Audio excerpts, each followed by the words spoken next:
Dans l'ordre précis des étapes à suivre attentivement pour obtenir la conclusion finale et ainsi finaliser la construction complète, nous avons méticuleusement fait ce qui suit. Nous avons téléchargé le SAPU modifié ainsi que tous les documents modifiés pour l'enregistrement dans un document tel que le permis de construire, que nous avons prolongé en temps voulu, probablement jusqu'à la fin de l'année. C'est pour anticiper d'éventuelles surprises, afin que nous ayons une marge de temps. Parce que si, par exemple, quelque chose prend du retard, il faut prolonger à temps, mais on préférerait éviter cela et clore enfin ce dossier. C'est pourquoi nous l'avons fait. Nous avons également envoyé une lettre officielle au comité de surveillance de la construction d'État, une notification de fin des travaux pour le 23 août 2025, comme cela était initialement prévu.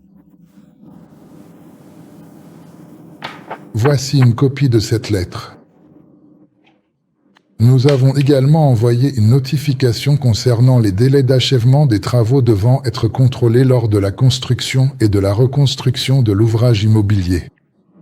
En l'occurrence, il s'agit de notre chantier. Voici ce document, il a également été envoyé là-bas le 19 août. Et ce document-là, nous l'avons aussi envoyé le 19 août. Donc, toutes les démarches nécessaires de notre côté ont été faites et envoyées. Nous attendons maintenant la notification de l'enregistrement des modifications du permis de construire.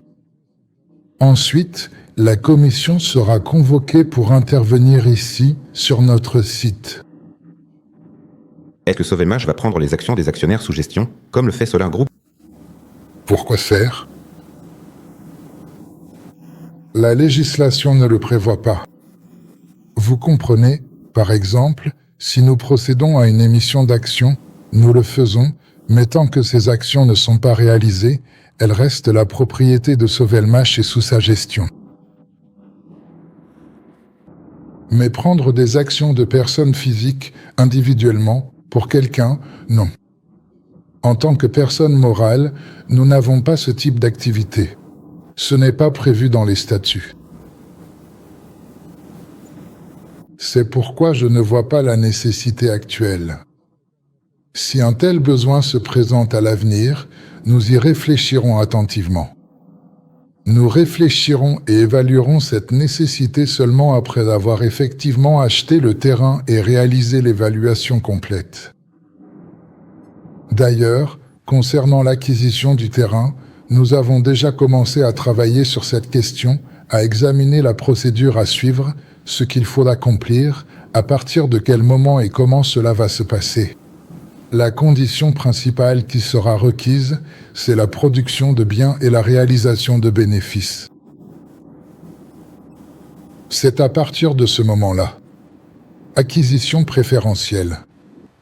Il faut en tenir compte, et donc, après avoir réalisé l'évaluation, apporter le capital social, l'avoir augmenté et être à l'étape de la future transformation de la SARL en SA, de l'enregistrement des statuts, c'est à ce moment-là qu'on pourra réfléchir à cette question. Merci. A-t-on une idée du montant d'investissement supplémentaire nécessaire pour le projet? Non. Je l'ai déjà dit. Il reste des choses à faire, principalement l'outillage. Machines et équipements ont été précommandés. Paiement non complet, avance versée. Avec l'apparition de nouveaux produits, un outillage spécifique est nécessaire. Des matrices sont requises, par exemple. L'estampage à chaud est aussi indispensable. Nous fabriquons des inducteurs pour le préchauffage. C'est pour pouvoir effectuer la déformation thermique du métal déjà chauffé. Nous avons ce besoin, c'est une nécessité pour nous. Il faut aussi des matrices pour d'autres produits. Il faut des moules de fonderie. Il faut des moules pour le plastique. Donc, la plupart des dépenses vont dans l'outillage. Mais comme je l'ai déjà dit, tout semble simple sur le papier, mais on oublie les obstacles. Parfois, Et même pas seulement parfois, mais avec une probabilité de 100%, des dépenses imprévues surviennent. Et cela ne permet pas de planifier quoi que ce soit de manière suffisamment précise, claire, nette, concise. Les prix se comportent de la même façon. Prenons même l'exemple du début du Covid, les prix des équipements ont littéralement explosé. C'était tout simplement incroyable. Et, en conséquence, les prix sur le marché intérieur pour ces équipements, parce que certaines entreprises s'occupaient et s'occupent toujours de la livraison de ces équipements, ont eux aussi grimpé en flèche. Alors, comment planifier dans ces conditions?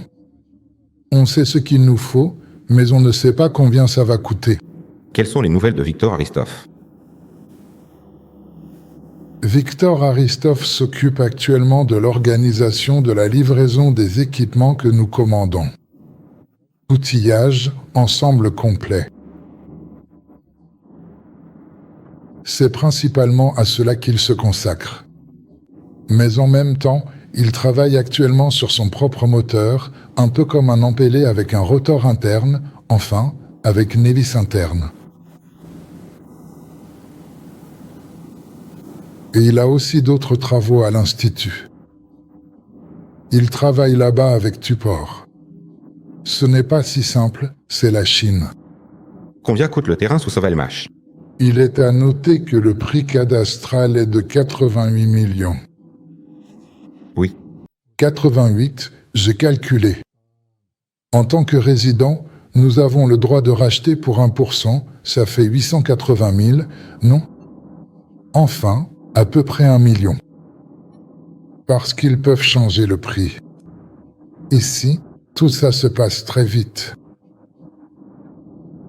Sovelmac et Spetselmac sont-ils des projets différents? Ou bien les investisseurs de Sovelmac auront-ils également une part dans Spetselmac? Ce sont deux projets différents avec des investisseurs différents, mais chacun aura le droit de devenir investisseur là-bas. Mais Spetselmash sera axé sur la production en série des produits développés par Sovelmash. En conséquence, avec des paiements dans l'intérêt de Sovelmash, des redevances de licence. Combien de commandes Sovelmash peut-il exécuter en même temps? Et à combien de commandes simultanées prévoyez-vous d'arriver? Et combien y en aura-t-il? Est-il prévu de planifier combien et lesquels il y en aura? Collègues, nous travaillons actuellement à la conclusion de contrat. Aujourd'hui même, nous avons reçu un protocole de désaccord pour l'un des contrats. C'est une situation normale lorsque le contrat est rédigé et que ses clauses sont négociées. Donc, autant que nous pourrons en prendre, nous en prendrons. Quels sont les objectifs et les missions fixées pour 2026? Pour l'année 2026, nous définirons les objectifs à la fin du 4e trimestre. En réalité, nous saurons si nous obtenons l'attestation d'achèvement des travaux, la mise en service, si nous achetons le terrain ou non. Nous lancerons officiellement le projet ou pas. Il y a ici de nombreux facteurs qui ne dépendent pas de nous. C'est pourquoi il ne sera possible d'établir des plans qu'après avoir résolu ces questions. Quand BTI sera-t-elle en effet capable de concevoir et de fabriquer de manière autonome des outillages spécifiquement pour ses propres besoins internes? BTI était à l'origine prévu pour la conception et la production de ses propres moyens de production et de fabrication. En fait, nous concevons et fabriquons déjà nous-mêmes une part importante de l'outillage. Mais, si l'on parle des matrices où l'on utilise de la métallocéramique, fabriquer cela nous-mêmes, nous ne sommes pas encore prêts, ce n'est pas à notre portée pour l'instant. Mais pour la fonderie d'aluminium, nous fabriquons nous-mêmes l'outillage. En ce moment, nous nous occupons déjà de l'outillage pour la fonderie sous pression, donc nous concevons, nous nous en occupons, nous fabriquons. Mais tout cela demande du temps, car il faut des gens et il faut les former. Parce que, par exemple, où allez-vous trouver un spécialiste pour une presse à frappe à froid? En Russie, c'est difficile à trouver. Donc il faudra former des gens. C'est pareil pour beaucoup d'autres procédés technologiques. Merci.